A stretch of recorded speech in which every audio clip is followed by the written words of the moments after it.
قل يا عبادي الذين أسرفوا على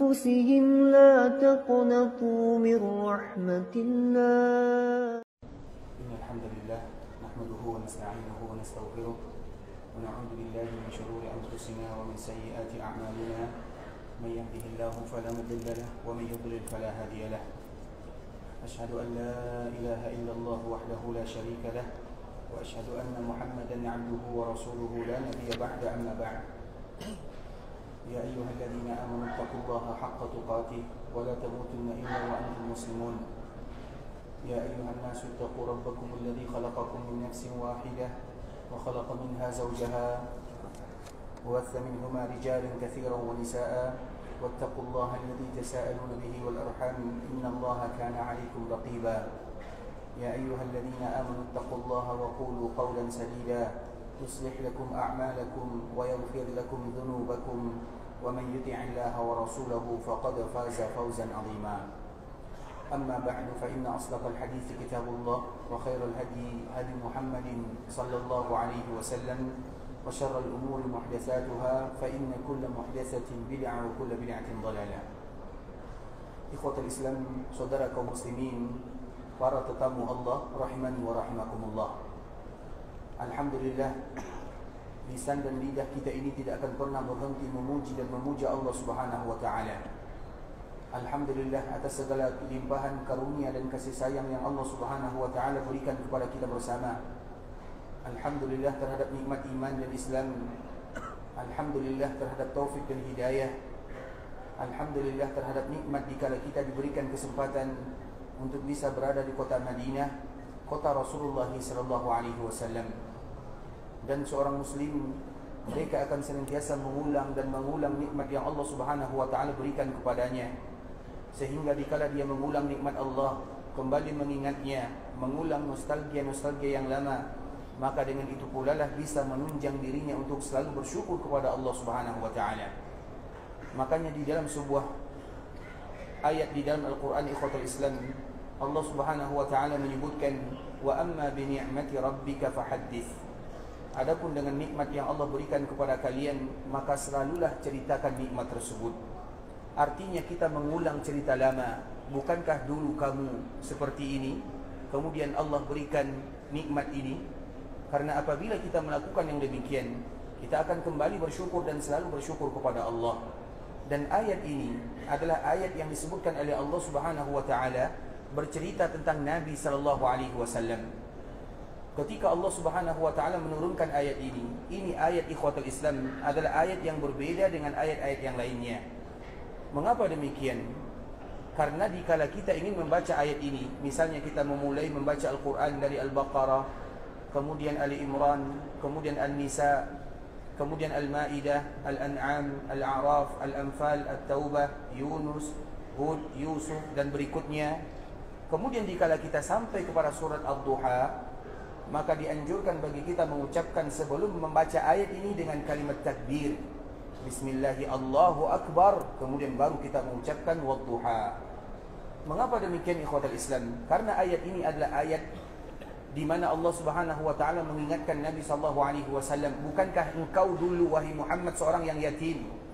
Bukankah dulu engkau berada di dalam jalan yang salah, kemudian Allah berikan petunjuk, bukankah kamu seperti ini? Bukankah kamu seperti ini? Allah ceritakan tentang Nabi sallallahu alaihi wasallam. Sebenarnya Allah ingin bercerita tentang kita. Bukankah dulu kita adalah orang yang fakir? Bukankah dulu kita adalah orang yang belum ada? Bukankah dulu kita seperti ini? Kemudian diberikan oleh Allah Azza wa Jalla. Ketika kita mengulang, maka di akhir ayat Allah Subhanahu wa taala menyebutkan wa amma bi ni'mati rabbika fahaddits, ceritakan tentang nikmat Allah tersebut. Karena apabila kalian selalu bercerita tentang nikmat Allah, maka dengan itu pula lah kalian akan selalu mengucapkan alhamdulillah. Dengan itu pula lah kalian akan selalu menjadi hamba yang bersyukur kepada Allah Subhanahu wa taala. Kemudian salawat beriringkan salam semoga senantiasa tercurahkan buat junjungan alam Nabi kita yang mulia, uswah dan qudwah kita bersama Muhammad bin Abdullah sallallahu alaihi wasallam. Rasulullah sallallahu alaihi wasallam adalah suri tauladan yang wajib bagi kaum muslimin untuk mencintai Nabi melebihi segala-galanya. Dan firman Allah Subhanahu wa taala yang selalu kita sebutkan, an-nabiyyu aula bil mu'minina min anfusihim. Sesungguhnya nabi itu lebih pantas bagi seorang mukmin dibandingkan dengan diri mereka. Artinya seorang mukmin, mereka harus mendahulukan nabi dibandingkan dengan dirinya. Kalau seandainya seorang mukmin mereka mencintai dirinya, maka wajib hukumnya mereka mencintai Nabi sallallahu alaihi wasallam melebihi mereka mencintai dirinya. Agar kita tahu ternyata kecintaan kita kepada Nabi adalah kecintaan yang butuh kepada bukti. Banyak di antara kita yang dengan mudah mengatakan aku cinta kepada Nabi sallallahu alaihi wasallam. Kemudian dengan dia mengatakan aku cinta kepada Nabi, otomatis apakah dia langsung cinta kepada Nabi sallallahu alaihi wasallam? Tentu jawabannya tidak. Karena cinta itu ikhwatul Islam, terutama cinta kepada Nabi sallallahu alaihi wasallam, itu harus dengan pembuktian, dengan kata-kata iya juga, dengan perasaan iya juga, dengan amalan perbuatan iya juga. Artinya semuanya adalah bentuk kata cinta kepada Nabi sallallahu alaihi wasallam. Dan kita lihat para sahabat bagaimana potretnya di dalam mereka mencintai Nabi sallallahu alaihi wasallam. Mereka mengorbankan segala-galanya baru mereka mendapatkan cinta dari Nabi sallallahu alaihi wasallam. Artinya cinta kepada Nabi tidak semudah yang kita bayangkan. Harus ada usaha, harus ada perjuangan, harus ada pengorbanan. Dan di antara bentuk kita mencintai Nabi adalah dengan mempelajari sejarah Nabi. Siapa di antara kita yang sudah baca sejarah Nabi sallallahu alaihi wasallam? Kalau kita belum baca sejarah Nabi, berarti cinta kita masih cinta yang dipertanyakan. Tak mungkin ikhwatul Islam kita tidak tahu tentang Nabi kita sallallahu alaihi wasallam. Iya, mungkin kita tidak tahu secara detailnya, semuanya kita tidak tahu, tapi minimal kita selalu berusaha dan berusaha untuk membicarakan tentang sejarah Rasulullah sallallahu alaihi wasallam, karena itu adalah bagian daripada cinta yang sebenarnya.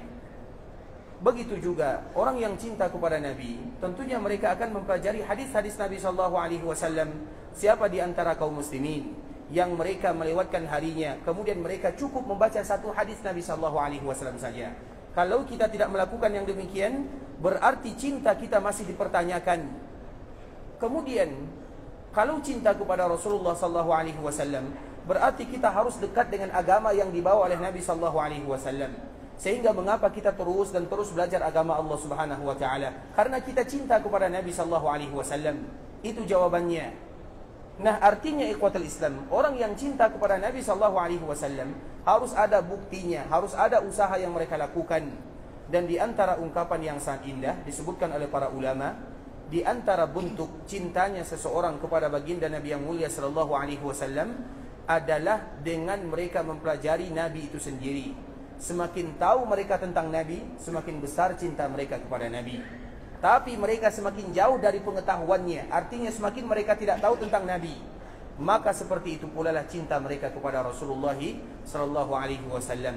Sehingga setiap kita bisa mengukur seberapa besar kecintaan kita kepada Nabi melalui pengetahuan kita terhadap Nabi itu sendiri. Artinya seseorang semakin tahu tentang Nabi, tentunya mereka akan semakin cinta kepada Nabi. Sebaliknya, semakin dia jauh dari Nabi, tidak tahu tentang Nabi, maka seperti itu pula lah cintanya kepada Rasulullah sallallahu alaihi wasallam. Dan kita ingin menjadi orang-orang yang betul-betul mencintai Rasulullah sallallahu alaihi wasallam agar kita mendapatkan cintanya dari Nabi. Karena apabila kita mendapatkan cinta dari Nabi, maka itu merupakan langkah awal di mana kita akan dikumpulkan oleh Allah Subhanahu wa taala bersama baginda Nabi yang mulia sallallahu alaihi wasallam. Dan di antara bentuk kecintaan kita yang tidak boleh kita lupakan kepada Rasulullah sallallahu alaihi wasallam adalah dengan senantiasa membiasakan lisan dan lidah kita ini mengucapkan salam dan salawat kepada Rasulullah sallallahu alaihi wasallam. Allahumma salli ala Muhammad wa ala ali Muhammad kama sallaita ala Ibrahim wa ala ali Ibrahim innaka Hamidum Majid. Allahumma barik ala Muhammad wa ala ali Muhammad kama barakta ala Ibrahim wa ala ali Ibrahim innaka Hamidum Majid. Ikhwatul Islam, saudara kaum muslimin, para tetamu Allah rahimani wa rahimakumullah. Alhamdulillah, kita kembali berkumpul di Masjid Rasulullah sallallahu alaihi wasallam tentunya dalam rangka mendengarkan, mempelajari dan mengetahui sejarah Nabi sallallahu alaihi wasallam, apalagi hal-hal yang berkaitan dengan kota Madinah. Karena antara Madinah dengan Nabi adalah dua hal yang tidak terpisahkan. Seolah-olah Madinah merupakan jodohnya Rasulullah sallallahu alaihi wasallam. Sehingga ketika kita berbicara tentang Nabi, maka mau tidak mau kita akan berbicara tentang kota Madinah. Karena di antara salah satu yang dicintai oleh Nabi adalah kota Madinah. Ketika Nabi mencintai kota Madinah, maka wajib hukumnya kita mencintai kota yang dicintai oleh Rasulullah SAW. Kalau ada di antara kaum muslimin mereka kurang mencintai kota Madinah, bukan berarti mereka hanya tidak mencintai Madinah, berarti kurang pula lah cinta mereka kepada Rasulullah SAW. Sehingga antara Madinah dengan Nabi adalah dua hal yang tidak bisa terpisahkan, karena mereka ibarat jodoh. Sehingga Allah Subhanahu wa taala memilihkan Madinah untuk Nabi sallallahu alaihi wasallam. Ketika Nabi sallallahu alaihi wasallam berada di Mekah dan Nabi merasakan tekanan yang luar biasa dari orang-orang Quraisy, Nabi berdakwah siang dan malam. Namun ujian, cobaan, hinaan, cacian senantiasa dirasakan oleh Nabi dan juga dirasakan oleh sahabat-sahabat Nabi sallallahu alaihi wasallam. Maka dikala Nabi tidur, Allah Subhanahu wa taala memperlihatkan kepada Nabi sedikit kabar gembira, ada cahaya di sana. Apa kabar gembira yang dilihatkan oleh Allah kepada Rasulullah sallallahu alaihi wasallam? Allah memperlihatkan kepada Nabi di dalam mimpinya tempat di mana Nabi sallallahu alaihi wasallam akan meninggalkan Mekah menuju tempat tersebut. Maka Nabi sallallahu alaihi wasallam mengatakan, "Uritu dara hijratikum." Setelah Nabi mimpi, Nabi langsung mengabarkan kepada para sahabatnya, "Uritu dara hijratikum." Allah memperlihatkan kepadaku kemana kalian akan hijrah. Kemudian Allah Subhanahu wa taala menyebutkan sifat-sifat daerah tersebut. Ketika Nabi sallallahu alaihi wasallam mengatakan kalimat ini kepada para sahabatnya, maka seketika para sahabat seolah-olah mendapatkan peluang untuk meninggalkan Mekah. Karena sebelumnya mereka belum diizinkan oleh Allah untuk meninggalkan Mekah. Namun dikala Nabi mengatakan kalimat ini, Nabi melihat di dalam mimpi bahwa Allah mengatakan atau Allah memperlihatkan kepadanya di mana Nabi akan hijrah, seolah-olah itu merupakan izin dari Allah Subhanahu wa taala. Maka para sahabat mereka meninggalkan Mekah. Yang dari Habasyah, mereka dikala mendengarkan hadis Nabi, mereka pun meninggalkan Habasyah dan mereka berbondong-bondong menuju ke kota Madinah. Dan pada akhirnya Nabi pun akhirnya meninggalkan Mekah menuju Madinah. Dan dikala Nabi menuju Madinah, ikhwatul Islam, ketahuilah yang menentukan kota Madinah sebagai tempat hijrah Nabi yang mulia adalah Allah Subhanahu wa taala, bukan orang lain atau bukan menurut perasaan Nabi sallallahu alaihi wasallam, tetapi melalui wahyu yang disampaikan oleh Allah melalui mimpi. Apa maknanya? Berarti Madinah betul-betul sudah ditunjuk oleh Allah Subhanahu wa taala sebagai tanah Nabi sallallahu alaihi wasallam. Madinah itu, ikhwatul Islam, akan menjadi kampung halaman Nabi sallallahu alaihi wasallam, dan Madinah akan menjadi daerah yang paling dicintai oleh Nabi sallallahu alaihi wasallam. Makanya Nabi itu sangat cinta kepada kota Madinah. Di antara bentuk cintanya Nabi kepada kota Madinah, Nabi tidak ingin berpisah darinya. Kalau tidak ada keperluan, Nabi tidak akan pernah keluar dari Madinah. Tidak akan pernah. Kecuali kalau ada keperluan. Seperti misalnya berjihad atau melaksanakan ibadah. Kalau tidak demikian, Nabi tidak akan pernah keluar untuk selama-lamanya. Maka dari kalimat inilah Nabi senantiasa mengatakan kepada orang-orang Ansar, "Al-mahya mahyakum wal mamatu mamatukum." Kehidupanku ini adalah kehidupan kalian. Artinya kemana kalian pergi, aku akan ikut bersama kalian. Aku akan berada di tengah-tengah kalian. Aku akan selalu bersama kalian. Kata Nabi kepada orang-orang Ansar, yang mana mereka merupakan penduduk Madinah. Kemudian wal mamatu mamatukum. Kematianku ini atau wafatku juga wafat berada di tengah-tengah kalian. Itu merupakan sumpah Nabi sallallahu alaihi wasallam yang memberikan kabar gembira kepada orang-orang Madinah bahwa Nabi akan selalu hidup di kota Madinah setelah Nabi meninggalkan Mekah, dan Nabi akan selalu berada di kota Madinah sampai ruh berpisah dari jasadnya, dan Nabi akan selalu berada di kota Madinah untuk selama-lamanya sampai terjadinya hari kiamat. Maka baru Allah Subhanahu wa taala mengangkat manusia semuanya, dan yang pertama kali dibangunkan oleh Allah Subhanahu wa taala dikala terjadinya hari kiamat, ikhwatul Islam, Rasulullah sallallahu alaihi wasallam menyebutkan di dalam hadisnya, "Aku di antara mereka yang pertama kali dibangunkan, namun aku telah melihat Nabi Musa alaihi salam sudah berpegangan di arasy Allah Subhanahu wa taala." Artinya Allah membangkitkan yang pertama kali adalah Nabi Muhammad sallallahu alaihi wasallam. Hanya saja Nabi dikala dibangkitkan sudah melihat Nabi Musa berpegangan di arasy Allah Subhanahu wa taala. Terlepas daripada itu semua, ikhwatul Islam, artinya Madinah dengan Nabi adalah sesuatu yang tidak bisa terpisahkan. Mereka itu berjodoh, dan di antara bentuk jodoh Nabi dengan Madinah bahawa Nabi SAW akan ada dan selalu ada di kota Madinah untuk selama-lamanya, sehingga kabar gembira yang selalu kami sebutkan, terutama motivasi bagi kita bersama ikhwatul Islam, bahawa setiap kita yang ada di kota Madinah, kita ini menjadi tetangganya Rasulullah SAW. Maka sebagai seorang tetangga, lakukanlah hal-hal yang terbaik. Sebagai seorang tetangga, lakukanlah hal-hal yang terbaik. Kita ini menjadi tetangga Nabi SAW. Jangan kita tinggalkan Madinah kecuali dengan amalan-amalan yang terbaik. Ketika nanti kita ingin pulang, baik pulang ke kampung halaman atau kita ingin pergi melaksanakan ibadah yang mulia, apa yang kita tinggalkan untuk kota Madinah? Yang kita tinggalkan adalah amal ibadah. Yang kita tinggalkan adalah salat. Yang kita tinggalkan adalah Qur'annya. Yang kita tinggalkan adalah zikir. Yang kita tinggalkan adalah amalan kebaikan. Yang kita tinggalkan adalah tangisan kepada Allah, mengakui semua kesalahan-kesalahan yang pernah kita lakukan, agar kita bangga menjadi tetangga Nabi yang mulia sallallahu alaihi wasallam. Jangan kita tinggalkan hal-hal yang tidak baik. Dan kami mohon maaf ikhwatul Islam, banyak di antara kaum muslimin, dikala mereka meninggalkan kota Madinah, mereka meninggalkan hal-hal yang tidak baik. Apakah itu seorang tetangga dengan baginda Nabi yang mulia namanya? Ada sebahagian kaum muslimin yang mereka tinggalkan di kota Madinah. Apa yang mereka tinggalkan di kota Madinah? Asap rokok atau puntung rokok misalnya. Apakah itu sebagai seorang tetangga namanya? Bayangkan, ini kami mohon maaf ya. Bayangkan ikhwatul Islam, dikala kita berada di kota Madinah, yang kita tinggalkan untuk kota Nabi SAW. Ini kota Nabi, kota yang paling dicintai Nabi, tapi kita meninggalkan hal-hal yang tidak baik. Dan semoga bagi kita yang masih diberikan ujian oleh Allah, terutama asap yang tidak pernah berhenti ini ikhwatul Islam, agar dimudahkan oleh Allah untuk bisa berhenti. Kenapa demikian ikhwatul Islam? Kita bertetangga dengan Nabi SAW. Yang kita tinggalkan adalah kebaikan. Yang kita tinggalkan Quran yang kita baca, solat yang kita lakukan, doa yang kita panjatkan. Baru itu namanya kita bahagia menjadi tetangga Rasulullah SAW.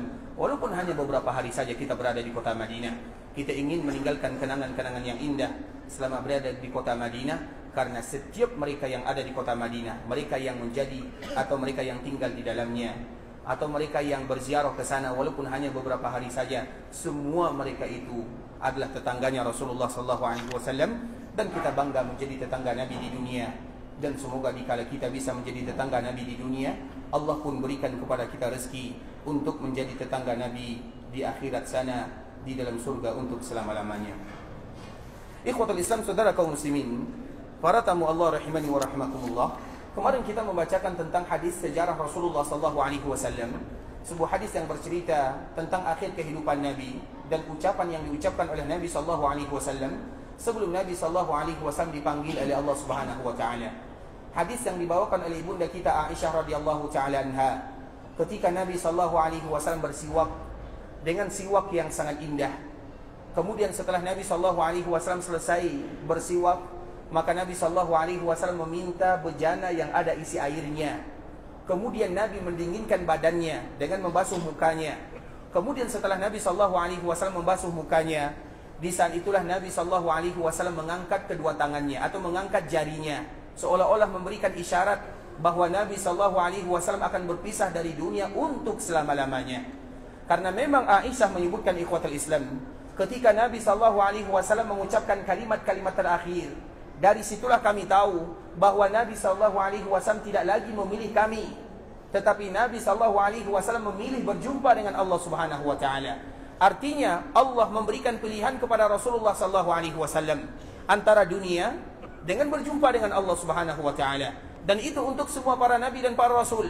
Kalau kita tidak ada satupun manusia yang diberikan pilihan, artinya tidak ada di antara kita yang tahu kapan kita akan dipanggil oleh Allah Azza wa Jalla, di bumi mana, dalam keadaan apa, kita tidak pernah tahu. Sedangkan Nabi dan para nabi yang lainnya diberikan pilihan oleh Allah Subhanahu Wa Taala. Dan salah satunya adalah Rasulullah SAW. Makanya Aisyah mengatakan radhiyallahu taala anha, di saat Nabi mengucapkan kalimat-kalimat terakhir, dari situlah aku tahu Nabi tidak lagi memilih kami, tapi Nabi memilih berjumpa dengan Ilahi. Kemudian di antara kalimat yang diucapkan oleh Nabi SAW, kalimat yang sangat indah, La ilaha illallah, inna lil mauti sakarat. Tiada ilah yang berhak disembah kecuali Allah, dan sesungguhnya setiap kematian itu ada yang namanya sakarat. Dan kemarin pembahasan inilah yang kita jelaskan ikhwatal Islam tentang sebuah kalimat yang tidak boleh kita anggap remeh. Sebuah kalimat ya, sebuah kalimat yang menjadi syarat pintu surga Allah Subhanahu wa taala. Bagi setiap orang yang ingin mencicipi surga Allah Subhanahu wa taala, atau bagi mereka yang ingin masuk ke dalam surga Allah Subhanahu wa taala, maka wajib mereka mengucapkan la ilaha illallah. Sehingga siapapun mereka yang tidak mengucapkan la ilaha illallah, sebaik apapun mereka, sebagus apapun amalannya, tapi mereka tidak mengucapkan kalimat la ilaha illallah, maka kunci ini tidak akan pernah ada pada dirinya. Kalau kunci tidak ada, bagaimana dia masuk ke dalam surga? Makanya ada sebuah riwayat yang juga dibawakan oleh ibunda kita Aisyah, bercerita tentang Ibnu Jad'an. Ibnu Jad'an itu ikhwatul Islam adalah di pemuka Quraisy di zaman dahulu kala atau di zaman jahiliyah. Dia terkenal dengan kedermawanannya, terkenal dengan kebaikannya. Karena memang tradisi Arab itu ikhwatul Islam, dan ini semenjak zaman Nabi Ibrahim.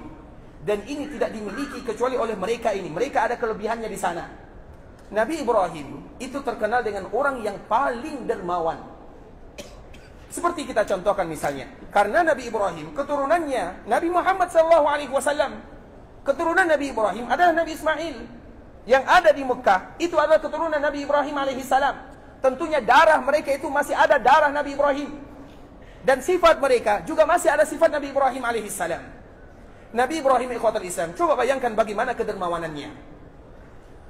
Ketika Nabi Ibrahim dengan Nabi Lut adalah dua orang Nabi yang satu zaman. Nabi Lut itu adalah anak daripada paman Nabi Ibrahim. Nabi Lut itu ikhwatul Islam adalah anak paman daripada Nabi Ibrahim alaihissalam. Kemudian mereka sama-sama diutus oleh Allah. Nabi Ibrahim dengan risalah yang berbeda, Nabi Lut dengan risalah yang berbeda. Walaupun mereka satu keluarga, tapi diutus kepada umat yang berbeza. Kemudian dikala malaikat datang, malaikat ini datang ikhwatul Islam, sebelum datang kepada Nabi Lut, maka dia mampir dulu kepada Nabi Ibrahim alaihissalam. Dikala malaikat ini datang berbentuk manusia, mengetuk pintu Nabi Ibrahim, kemudian Nabi Ibrahim mempersilahkan mereka makan atau mempersilahkan mereka masuk. Sebelum bertanya, coba bayangkan bagaimana karam, kemuliaan, kedermawanan Nabi Ibrahim yang nanti akan diwariskan kepada orang-orang setelahnya. Baru saja masuk, Nabi Ibrahim tidak bertanya siapa mereka, siapa namanya, dari mana kalian berasal. Tidak ada pertanyaan ini. Dikala Nabi Ibrahim ada tamu, kemudian dipersilahkan masuk, kemudian langsung Nabi Ibrahim pergi ke belakang. Apa yang dia lakukan? Diambilnya ijlin, samin, yaitu sebuah atau seekor domba yang besar.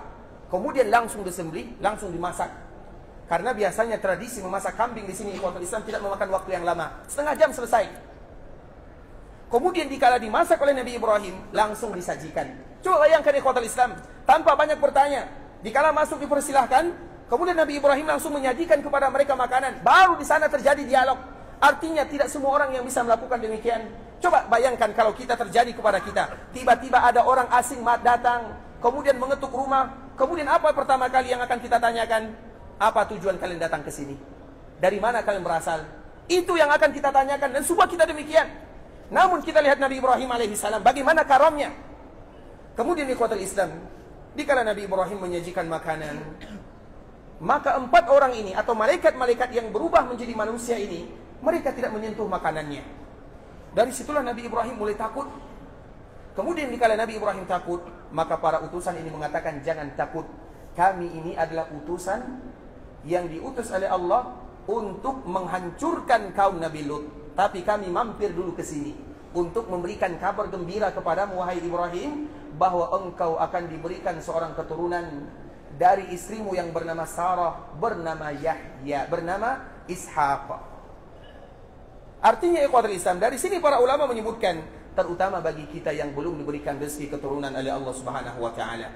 Allah berikan rezeki keturunan kepada Nabi Ibrahim melalui Sarah.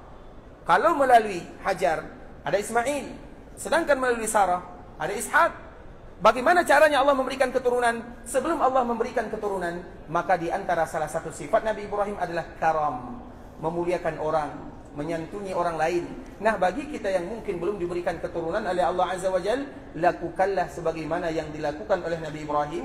Dan Allah tidak mungkin menceritakan begitu saja di dalam Al-Quran, kecuali ada makna yang luar biasa di dalamnya.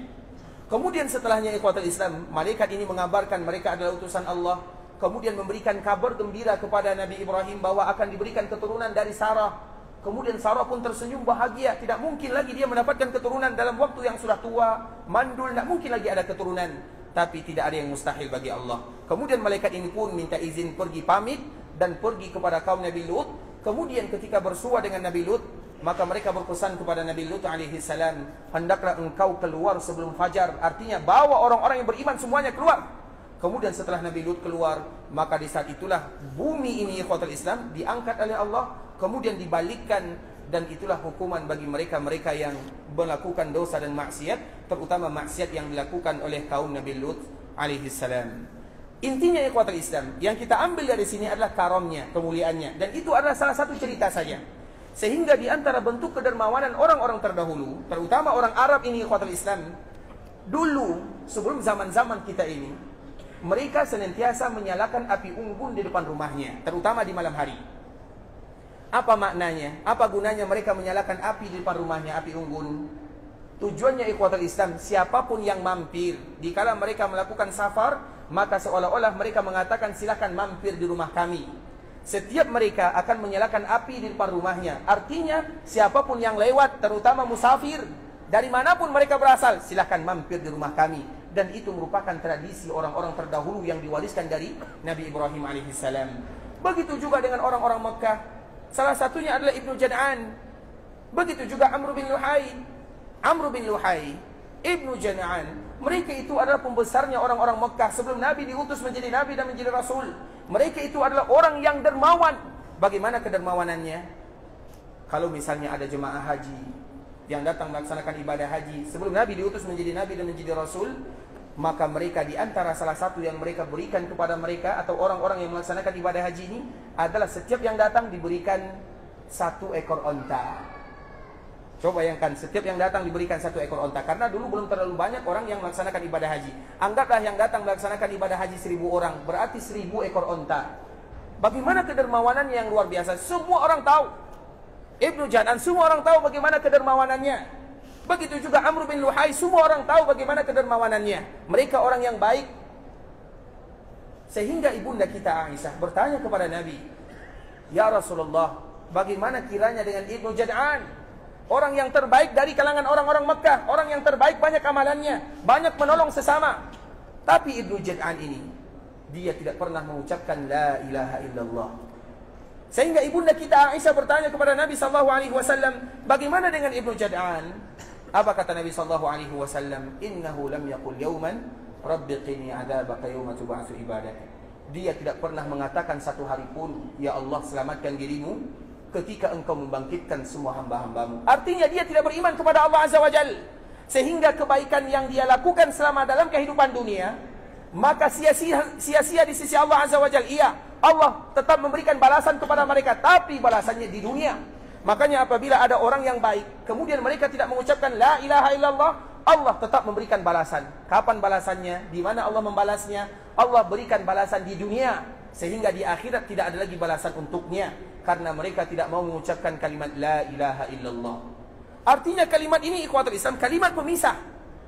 Dan kita dianjurkan untuk senantiasa mengucapkannya. Kehidupan kita hidup dengan la ilaha illallah, wafat kita pun wafat dengan kalimat la ilaha illallah. Sehingga Nabi SAW di akhir kalimat ucapan yang disebutkan la ilaha illallah, tiada ilah yang berhak disembah kecuali Allah Subhanahu wa taala. Karena la ilaha illallah ini adalah kunci surga.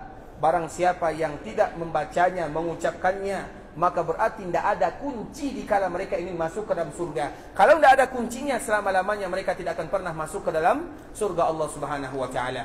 Tapi kalau ada seorang hamba yang mengucapkan kalimat la ilaha illallah, sebesar apapun dosanya, sebanyak apapun maksiatnya, maka harapan masuk surga masih ada. Dan kemarin kita ceritakan ikhwatul Islam sebuah hadis yang kita kenal dengan hadis bitaqah. Hadis bitaqah itu adalah hadis yang sangat indah. Karena ketika seorang hamba dihisab oleh Allah Subhanahu wa taala, dan kita juga menerangkan kemarin ikhwatul Islam, hisab itu semua kita akan merasakan yang namanya hisab. Hisab itu ikhwatul Islam, kemarin kita menyebutkan, siapa yang masih ingat yang dihisab itu apa yang dihisab? Silakan yang di belakang ya. Apa yang dihisab? Amalan. Yang kedua, apa? Catatan yang ketiga, orangnya. Yang dihisab itu adalah catatan amalan, kemudian amalan itu sendiri, kemudian orangnya. Semua kita tahu jawabannya, tapi apa dalilnya? Apa bentuk kenapa amalan kita dihisab oleh Allah Subhanahu wa taala? Apa dalilnya? Famai, siapa yang meriwayatkannya? Yang mudah-mudah saja. Famai ya'mal mithqala dzarratin. Yang jelas-jelas saja, Masya Allah. Silakan Pak, silakan Pak, Masya Allah. Silakan. Silakan Pak. Masya Allah. Barakallahu fiik. Tapi ikhwatal Islam, ini adalah pembahasan yang telah kita jelaskan sebelumnya. Masya Allah. Barakallahu fiik. Allah jika khaira. Barakallahu fiik. Allah jika khaira. Barakallahu fiik. Masya Allah Pak, Masya Allah. Makasih Pak ya, jazakallahu khair. Tapi ikhwatal Islam, yang dihisab itu semuanya. Amalan kita dihisab, catatan amalan juga dihisab, orangnya pun dihisab. Dan kemarin kita menjelaskan ikhwatal Islam, ada orang yang dihisab, yadkhulunal jannata bighairi hisabin wala azab. Ada mereka yang dikumpulkan oleh Allah Subhanahu wa taala di padang mahsyar. Kemudian mereka berdiri lama di sana. Kemudian dikala datang yang namanya hisab, tiba-tiba mereka langsung tidak ada hisabnya. Semua orang dihisab, tapi mereka tidak dihisab. Dan jumlah mereka kita sebutkan kemarin 70 alfan bighairi hisabin wala azab. Ada 70.000 orang, 70.000 yadkhulunal jannata bighairi hisabin wala azab. Yang mana mereka masuk surga tidak ada hisab dan tidak ada azab. Orang yang paling mulia. Kalau seandainya ada umat Nabi demikian keadaannya, maka Nabi tentu lebih mulia daripada itu. Kalau umat Nabi saja demikian keadaannya, maka Nabi adalah orang yang paling mulia. Yadkhulunal jannata bighairi hisabin wala azab. Ada 70.000 orang masuk surga tanpa dihisab dan tanpa diazab. Itu riwayat yang pertama. Karena ada 3 riwayat. Riwayat yang pertama, ada 70.000 orang. Kalau 70.000, bagaimana kemungkinan kita akan mendapatkannya? Tapi ada riwayat yang kedua. Riwayat yang kedua menyebutkan riwayat yang dikeluarkan oleh Imam Ahmad rahimahullahu ta'ala dalam kitabnya Al-Musnad. Bahwa setiap dari 1.000, dari 70.000, maka dikalikan lagi 70.000. Kita ulang lagi ikhwatal Islam. Setiap 1.000 dari 70.000 ini kalikan lagi 70.000. Berapa jumlahnya? Di sini kemarin pembahasan kita. Siapa yang masih tahu? Kita berikan kesempatan kepada yang lain, Pak. Yang lain. Kemarin kita menyebutkan ikhwatal Islam dari 70.000 ini, 1.000 darinya 1.000. Setiap dari 1.000 dari 70.000 dikalikan lagi 70.000. Itu riwayat yang kedua. Agar kita tahu bahwa yang masuk surga tanpa dihisab dan tanpa azab itu bukan hanya 70.000 orang saja. Tetapi ada tambahannya. Silakan. 70? Banyak 70 juta ya, Masya Allah. Betul nih. Kalikan lagi baik-baik. Ini dia jawabannya. Masya Allah. Silakan. Masya Allah. 4.900.000. 4.900.000 termasuk banyak atau tidak? Lumayan. Masya Allah, Masya Allah, barakallahu fiik ya. Siapa punya nama? Nama kau? Baik, Masya Allah, barakallahu fiik. Tapi kata Islam, artinya itu hadis yang, karena ada 3 hadis. Hadis yang pertama, yang masuk surga tanpa dihisab, tanpa diadab 70.000. Kalau 70.000 kemungkinan tidak akan mendapatkan. Sahabat saja sudah 20.000 orang. Tapi hadis yang kedua, bahwa setiap 1.000 dari 70.000 kalikan lagi 70.000, kurang lebih 4.900.000 orang. Artinya kurang lebih 5 jutaan lah. Masih ada kemungkinan bagi kita untuk mendapatkannya. Masih ada kemungkinan. Tapi pasti kita tidak bisa memastikan. Karena coba baik, terdahulu para sahabat jumlahnya seperti ini. Para tabi'in, orang-orang yang mulia. Atba'ut tabi'in, belum lagi para ulama, belum lagi orang-orang yang saleh. Di zaman kita ini saja ikhwatul Islam, jumlah kaum muslimin sudah lebih daripada 2 miliar. Cuma 5 juta dari 2 miliar, tidak ada apa-apanya. Tapi ada riwayat yang ketiga, agar kita tahu bagaimana kasih sayang Allah Subhanahu wa ta'ala. Wasalat, dikeluarkan oleh Imam At-Tirmidzi. Wasalatu min hasayatillah. Kemudian ditambah lagi dengan 3 cidukan. Apa arti 3 cidukan? Seorang mengambil cidukan.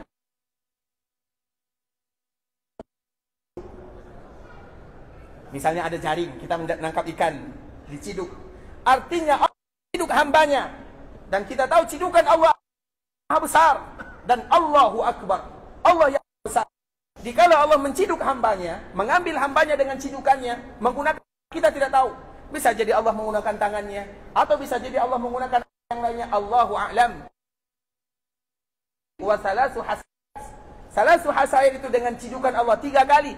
Artinya kemungkinan umat Nabi SAW apabila mereka memiliki sifat-sifat yang mulia akan masuk surga tanpa dihisab dan tanpa diazab. Tapi syarat ada sifat yang harus mereka penuhi. Artinya, manapun mereka berada, kapan, berapapun, selama mereka memenuhi sifat yang disebutkan oleh Rasulullah SAW, maka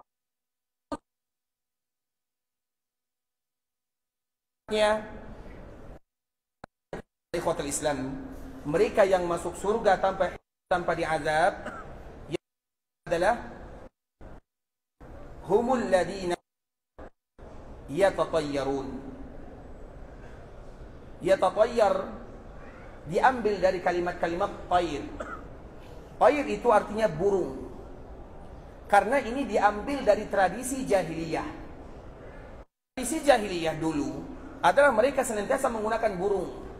Setiap kali mereka ingin melakukan tindakan, atau setiap kali mereka ingin melakukan safar, setiap kali mereka ingin melakukan pekerjaan, maka mereka mengambil burung. Kemudian burung ini diterbangkan. Kalau burung ini terbang ke kanan, maka itu pertanda baik. Kalau burung ini terbang ke kiri, maka itu pertanda buruk. Maka mereka tidak akan kembali melakukan amalan tersebut. Misalnya mereka safar, mereka terbangkan burung, mereka ingin berdagang. Kemudian burung ini terbang ke kanan, maka mereka akan safar. Tapi kalau burung ini terbangnya ke kiri, maka mereka tidak jadi safar. Kenapa? Kalau ada burung yang terbang ke kiri, itu contoh yang ada pada zaman jahiliyah. Dan kalimat tatayyur ini ikhwatul Islam bukan kalimat yang ada di umat Nabi SAW saja, tidak. Bahkan mulai dari zaman Nabi Musa alaihissalam. Nabi Musa, orang-orang yang ada di zamannya menganggap Nabi Musa itu adalah orang yang pembawa sial. Apa kata Fir'aun? Inna tatayyarna. Sesungguhnya kamu ini wahai Musa, kamu ini Bani Israel, kamu ini, kalian ini adalah orang-orang yang membawa sial di kampung kami. Pergi kalian. Begitu juga dengan Nabi Muhammad SAW. Kenapa orang-orang Mekah benci kepada Nabi SAW? Karena mereka mengatakan Nabi Muhammad ini adalah orang yang pembawa sial.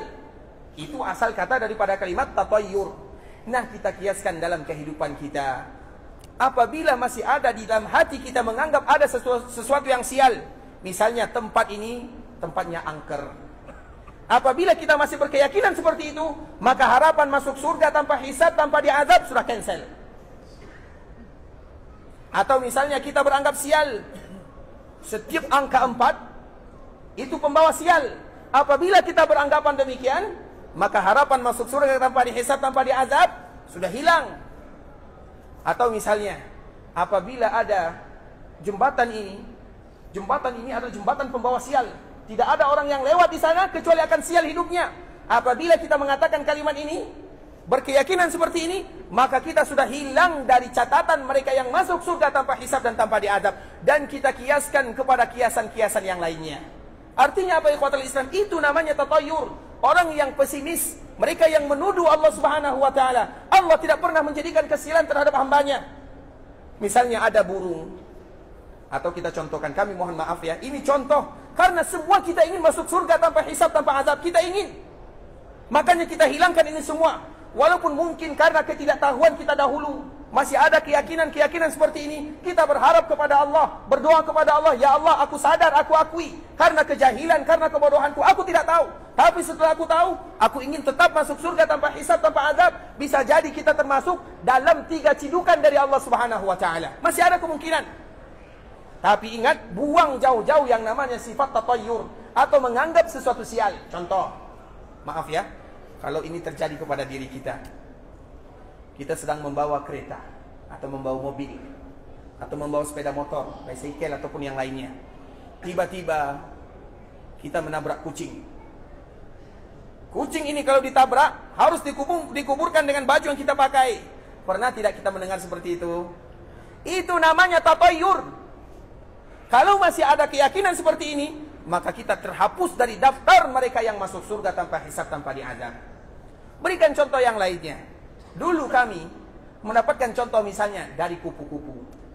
Apabila ada kupu-kupu hinggap di rumah, kemudian kupu-kupu ini sempurna bentuknya, indah parasnya, maka ini adalah akan datang kabar gembira. Tapi kalau kupu-kupu ini ada cacatnya, bolong sayapnya, maka akan ada kabar duka. Itu tatayur namanya. Dan tatayur ini ikhwatul Islam juga terjadi di zaman Nabi SAW.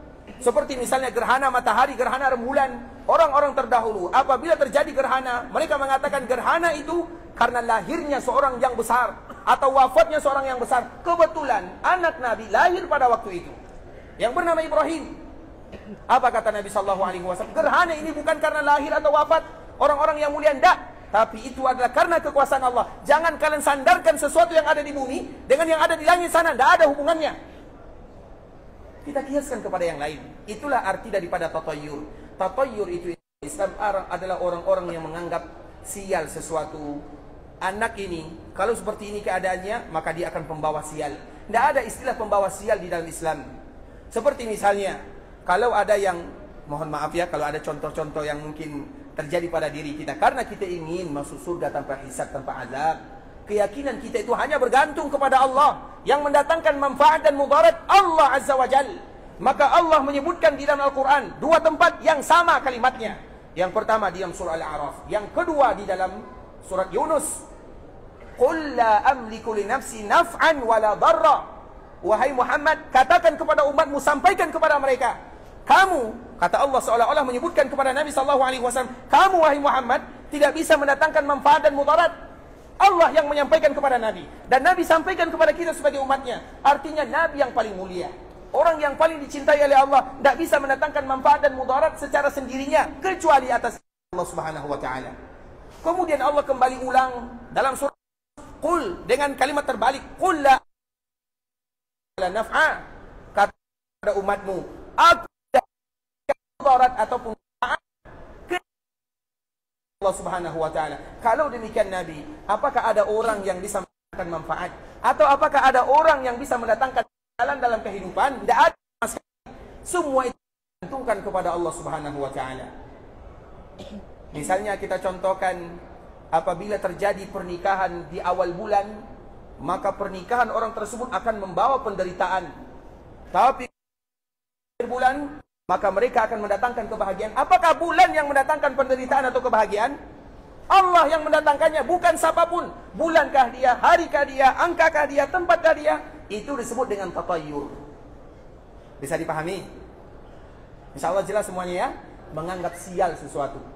Makanya kalau ada perasaan-perasaan ini dalam hati kita, atau pernah kita lalui, maka ingat, mintalah ampun kepada Allah Subhanahu wa taala, dan kita kembalikan kepada Allah. Karena orang yang menganggap sial sesuatu ikhwatul Islam, kurang keyakinannya kepada Allah Subhanahu wa taala. Menyandarkan sesuatu yang itu milik Allah Azza wa Jalla disandarkan kepada manusia, atau disandarkan kepada benda, atau disandarkan kepada waktu, atau disandarkan kepada yang lainnya. Maka dengan itulah Nabi menyebutkan humul ladina la yatatayyarun. Mereka yang tidak ada tatayurnya, tidak ada anggapan-anggapan sial, tidak ada. Anak ini karena lahirnya di angka yang cantik, maka anak ini adalah anak yang membawa berkah. Anak ini karena lahirnya di angka yang buruk, maka anak ini adalah anak yang membawa malapetaka. Tidak ada itu semua. Kita semua serahkan kepada Rabbul Izzati wal Jalalah. Itu sifat yang pertama. Jelas ya? Kalau kita punya sifat yang pertama ini hilang dari diri kita, maka masuk surga bighairi hisabin wala azab. Yang kedua ikhwatul Islam, humul ladina la yaktawun. Mereka yang tidak berobat dengan kai. Kai itu ikhwatul Islam disebutkan oleh para ulama, hukum asal kai.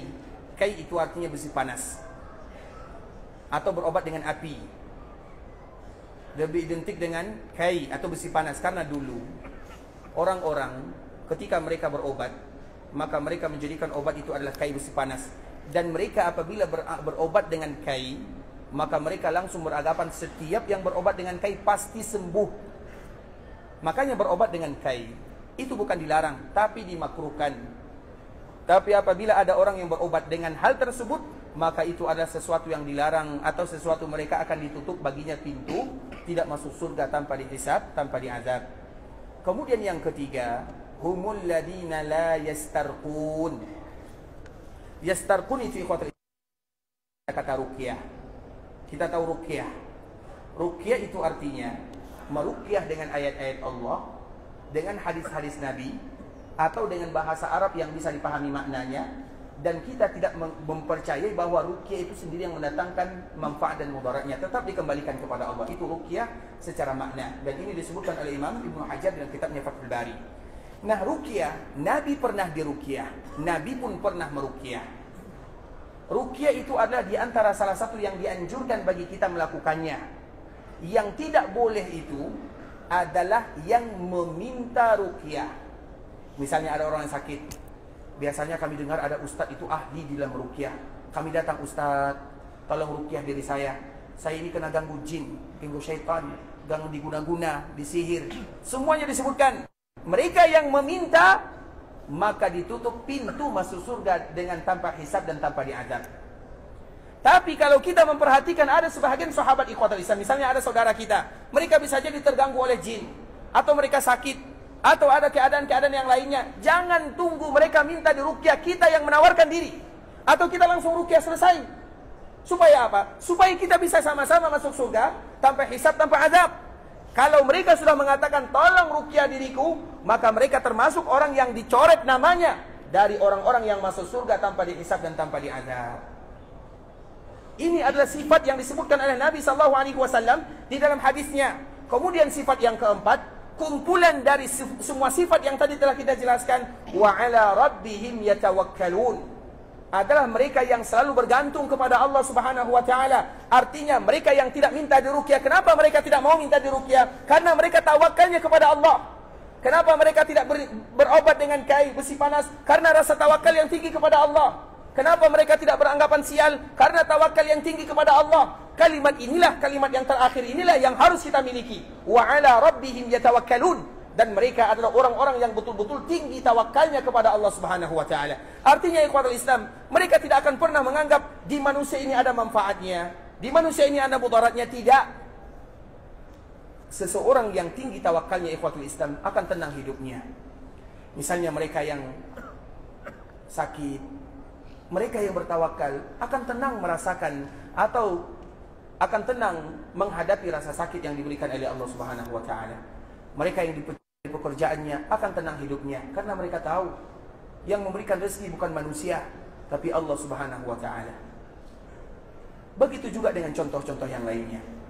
Makanya ikhwatul Islam, sebuah kisah, walaupun para ulama mereka berbeda di sana, kita lihat bagaimana Sayyidul Mutawakkilin, orang yang paling bertawakal kepada Allah, yang pertama adalah Nabi Muhammadun sallallahu alaihi wasallam. Dan yang kedua adalah Nabi Ibrahim alaihissalam. Antara ayah dengan kakeknya sama-sama orang yang menunjukkan rasa tawakal yang luar biasa kepada Allah Subhanahu wa taala. Dan cerita mereka hampir sama. Kalau cerita Nabi atau kalau cerita Nabi Ibrahim alaihissalam, kita dahulukan Nabi Ibrahim alaihissalam. Kita tahu ketika Nabi Ibrahim alaihissalam berdakwah, maka Nabi Ibrahim ini mulai berdakwah semenjak dia masih kecil. Ketika dia masih kecil, Allah telah memberikan kepadanya kepintaran dan kebijaksanaan. Bagaimana bentuk dia pintar? Nabi Ibrahim ini sangat pintar ikhwatul Islam. Nabi Ibrahim ini, ayahnya, pekerjaan ayahnya penjual patung. Otomatis yang menjual patung siapa? Anak-anaknya. Nabi Ibrahim ini punya beberapa saudara, 4 atau 5. Mereka yang diwajibkan oleh ayahnya menjual patung yang telah dilukis oleh ayahnya. Ayah Nabi Ibrahim yang bernama Azar, seorang yang dan dia membuat patung. Otomatis patung yang dia buat itu laku, laris. Karena dia adalah pandang. Dia oleh saudara-saudaranya. Betul dengan Nabi Ibrahim. Nabi Ibrahim tidak mungkin menolak permintaan ayahnya karena dia masih kecil. Ketika saudara Ibrahim yang jual patung, laku semua, laris. Tibalah giliran Nabi Ibrahim, tidak laku-laku. Setiap dia bawa 4 patung, 5 patung, 10 patung, pulang begitu juga dengan 5 patung. Kenapa? Karena setiap kali Nabi Ibrahim menajahkan dagangannya, dia akan mengatakan, siapa yang mau membeli yang fa', siapa yang mau membeli yang tidak, Kalau ada di antara kita yang berniaga, siapa yang mau beli sayur, tidak ada manfaatnya. Apakah laku sayurannya? Atau barangnya tidak akan laku? Nah, atau jualan Nabi, siapa tidak ada manfaat, tidak ada mudaratnya. Tinggal kecil.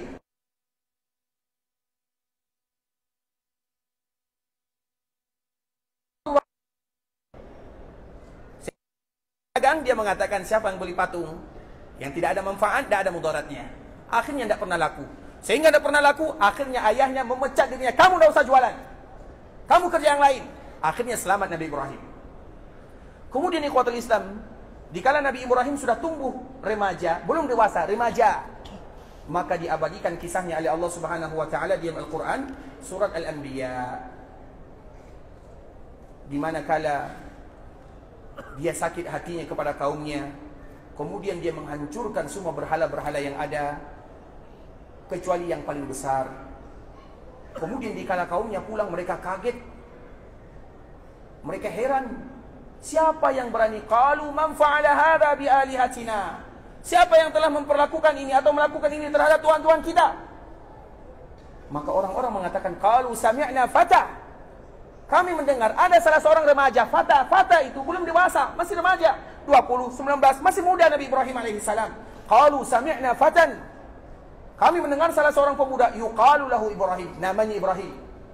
Kemudian dikala disampaikan kalimat Ibrahim, namanya, bahwa yang menghancurkan patung ini Ibrahim, qalu fa'tu bihi ala ayunin nas, datangkan dia, kita hukum dia dan kita adili dia di depan semua manusia. Dikumpulkan semua orang yang ada, sekampung-kampungnya dikumpulkan untuk memberikan pengadilan kepada Nabi Ibrahim. Coba bayangkan, kita pun akan gemetaran ikhwatul Islam. Tidak ada kawan, tidak ada teman. Nabi Ibrahim tidak ada kawannya. Kawannya hanya Rabbul Izzati wal Jalalah. Dia selalu bersandar kepada Allah Azza wa Jal. Qalu fa'tu bihi ala ayunin nas, datangkan dia, kita akan adili bersama-sama.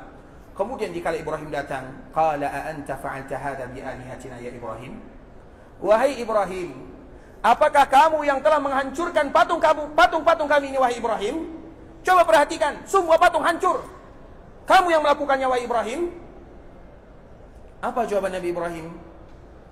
Qala bal fa'alahu kabiruhum hadha, bukan aku yang menghancurkannya. Yang menghancurkannya adalah yang besar. Yang besar yang tadi tidak dihancurkan oleh Nabi Ibrahim. Karena kepintaran dan kecerdasan Nabi Ibrahim, dia sengaja meninggalkan salah satu yang besar, sehingga dia tahu dia pasti akan diadili. Dikala dia diadili, dia tahu jawabannya. Maka dikala dia ditanya, dia menjawab, qala bal fa'alahu kabiruhum hadha, yang menghancurkan patung itu, yang besar itu, kata Nabi Ibrahim. Ditunjuknya dengan ini. Nabi Ibrahim jujur atau dusta? Jujur atau bohong? Siapa yang bisa jawab, angkat tangan. Ya, silakan nak. Jujur, yang lain.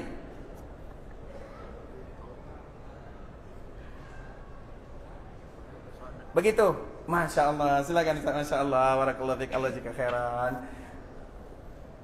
Masya Allah. Barakallahu fiik. Allah jika khairan.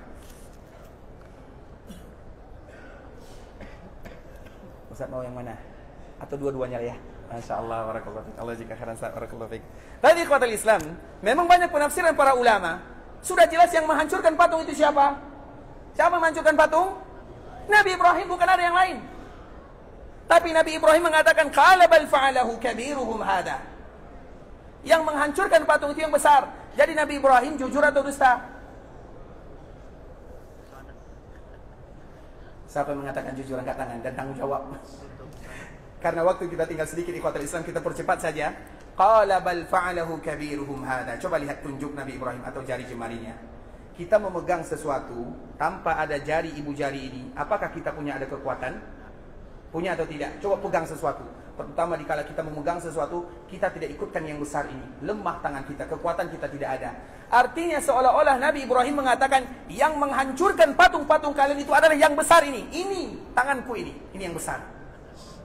Bahasanya sama. Itu juga yang besar, tangannya juga yang besar. Karena ini adalah induk, makanya disebut dengan ibu jari. Betul atau tidak? Bukankah ini ibu jari? Artinya ini induknya. Sehingga Nabi Ibrahim mengatakan, yang menghancurkannya adalah yang besar. Maksud dari Ibrahim, tanganku ini yang besar menghancurkannya, tanganku ini yang menghancurkannya. Tapi orang-orang menganggap bahwa yang menghancurkan patung itu adalah yang paling besar. Sehingga dikala itu mereka mengatakan, Fas'alu in kanu yantiqun. Apa jawaban Nabi Ibrahim? Kalau kalian ingin bertanya, jangan tanya kepadaku, tanya kepada dia. Kalau seandainya dia bisa bicara. Itu bisa bicara atau tidak? Tidak bisa.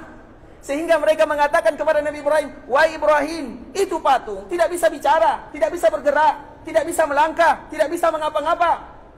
Disitulah Nabi masuk, Ibrahim Nabi masuk. Kalian tahu, dia tidak bisa bicara, dia tidak bisa berkata-kata, dia tidak bisa melakukan apa-apa. Kenapa kalian sembah dia?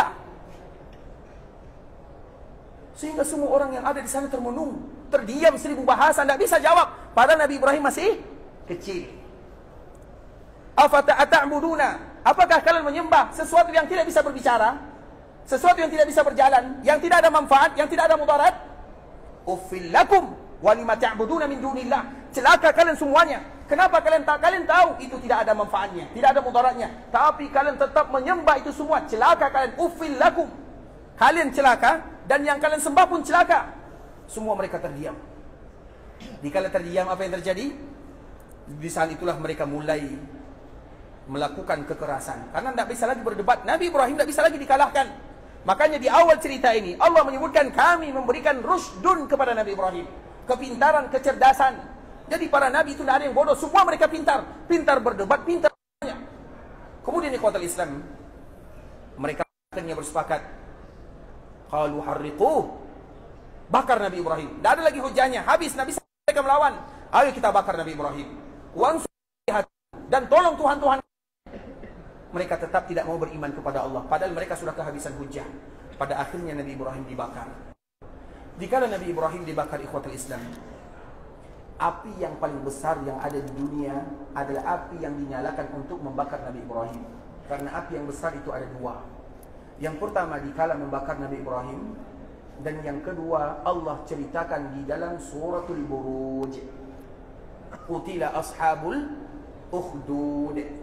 Apinya sangat besar, sekali masuk habis, sehingga dikala mereka ingin ini kuatul Islam, mereka tidak bisa dari dekat, terpaksa pakai ketapel besar, kenal dengan ketapel besar, dilemparkan, kemudian dicampakkan Nabi Ibrahim ke sana.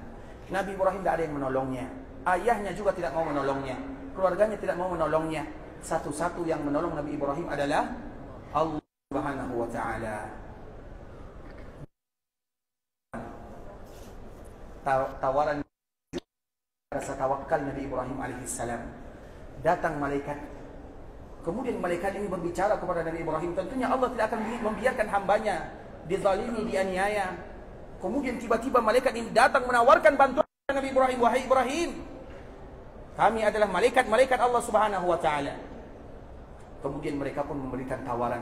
Mudah bagi malaikat Allah Subhanahu wa Ta'ala untuk menghilangkan semua api tersebut, mudah. Kemudian apa jawaban Nabi Ibrahim? Dikala ditawar oleh Allah, dikala diberikan tawaran oleh malaikat, selama yang memberikan tawaran adalah malaikat, maka masih ada tawaran Allah Azza wa Jalla. Kemudian Nabi Ibrahim pun mengatakan, dan ceritanya besok kita sambung. Ikhwatul Islam, saudara kaum muslimin, para tetamu Allah rahimani wa rahimakumullah, karena waktu kita juga yang memisahkan kita bersama 5 menit lagi, jadi tidak mungkin bisa kita selesaikan. Tapi intinya, sifat orang-orang yang yadkhulunal jannata bighairi hisabin wala adab humul ladina la yastarqun wala yaktawun wala yatatayyarun wa ala rabbihim yatawakkalun. Yang keempat ini, itu intinya tawakal, dan tawakal itu tidak mudah. Makanya nanti kita contohkan bagaimana bentuk tawakal yang disebutkan oleh Nabi Ibrahim. Kalau Nabi Ibrahim demikian tawakalnya, maka tentu orang yang paling bertawakal kepada Allah adalah Nabi Muhammadun sallallahu alaihi wasallam. Dan Nabi di akhir kehidupannya mengucapkan la ilaha illallah, bentuk tawakal yang tinggi. Karena orang yang mengucapkan la ilaha illallah, tawakalnya tinggi kepada Allah, sehingga Allah hadiahkan kalimat indah keluar dari lisannya. Ikhwatul Islam, saudara kaum muslimin, para tetamu Allah rahimani wa rahimakumullah, sampai di sini pembahasan yang bisa kami jelaskan. Yang benar dari Allah Subhanahu wa Ta'ala, yang salah sudah pasti dari diri kami pribadi, karena kurangnya ilmu kami, karena kebodohan dan kejahilan kami. Kami mohon maaf kalau ada kalimat-kalimat yang kurang bagus, kata-kata yang tidak indah, yang kurang tepat, atau yang kurang enak didengar, kami mohon dimaafkan. Dan insya Allah pembahasan kita akan kembali lanjutkan pada pertemuan berikutnya. Dan kami selalu memberikan motivasi kepada kita bersama, terutama bagi kita yang ada di kota Madinah. Di antara salah satu nikmat yang paling indah, dikala Allah sampaikan kita di sini, yang menyatukan kita hanya satu saja, yaitu iman kepada Allah Subhanahu wa taala. Sehingga kota Madinah disebut dengan iman atau Darul Iman. Dan di antara ibadah yang paling mulia yang ada di kota Madinah yang tidak ada duanya adalah belajar tentang agama Allah, belajar tentang Nabi sallallahu alaihi wasallam. Apabila ada seorang hamba yang datang ke kota Madinah, duduk di dalam Masjid Nabawi, kemudian mereka berusaha menyediakan waktunya untuk belajar tentang Allah, belajar tentang Nabi, sejarah Nabi, ayat-ayat Allah, maka selama mereka memanfaatkan waktunya untuk belajar agama, selama itu pula lah mereka terhitung sebagai orang yang berjihad di jalan Allah Subhanahu wa taala. Di samping kita mendapatkan pahala umrah yang luar biasa, mereka yang melaksanakan ibadah umrah minimal akan mendapatkan 2 pahala. Yang pertama, dosanya diampunkan. Yang kedua, antara satu umrah dengan umrah berikutnya, mereka tidak akan pernah fakir untuk selama-lamanya. Dan yang ketiga, mereka juga dihitung sebagai orang yang berjihad di jalan Allah Subhanahu wa taala, dan semoga kita mendapatkan pahala itu semua. Di Ikhwatul Islam, kita senantiasa berharap kepada Allah Subhanahu wa taala agar Allah Subhanahu wa taala ampunkan dosa kita bersama, agar Allah ampunkan dosa orang tua kita. Kalau ada di antara mereka yang masih hidup, semoga Allah panjangkan umur mereka, berikan kesehatan dalam rangka beribadah kepada Allah Subhanahu wa taala. Kalau ada di antara orang tua kita yang sudah meninggal, semoga Allah ampunkan dosa mereka, Allah sayangi mereka, dan Allah jadikan perkuburan mereka taman di antara taman-taman surga. Dan semoga kita senantiasa menjadi anak yang berbakti kepada orang tua walaupun mereka sudah tiada. Kita berharap kepada Allah agar Allah ampunkan dosa saudara-saudari kita, keluarga kita, masyarakat kita, tetangga kita, guru-guru kita, orang-orang yang pernah berbuat baik kepada kita, dan seluruh kaum muslimin. Kita berharap kepada Allah agar Allah memberikan kemudahan dalam setiap urusan, memberikan kelancaran dalam kehidupan. Allah berikan keberkahan kepada kehidupan kita ini, kepada kehidupan keluarga kita, kepada kehidupan anak cucu kita, dan pada kehidupan kita bersama. Kalau ada di antara kita yang ingin pergi ke Mekah Mukarramah untuk beribadah, semoga Allah menerima semua amal ibadahnya. Allah kabulkan doa dan permintaannya. Allah jadikan umrahnya adalah umrah yang mabrurah, wa sa'yan mashkurah, wa dhanban maghfurah. Kalau ada di antara kita yang ingin pulang ke kampung halaman, semoga Allah sehatkan mereka, Allah mudahkan perjalanannya, lancarkan urusannya, Allah kumpulkan mereka kembali bersama keluarganya dalam keadaan sehat walafiat. Dan semoga kita selalu menjadi orang-orang yang dipanggil oleh Allah, bisa datang, diberikan kemudahan beribadah kepada Allah di tanah haram Makkah dan Madinah. Kita tutup dengan mengucapkan doa kafaratul majlis. Subhanakallahumma bihamdika asyhadu an la ilaha illa anta astaghfiruka wa atubu ilaik. Wa sallallahu wa sallim ala nabiyyina wa habibina wa sayyidina Muhammadin wa ala alihi wa sahbihi wa sallam tasliman katsira. Assalamualaikum warahmatullahi wabarakatuh.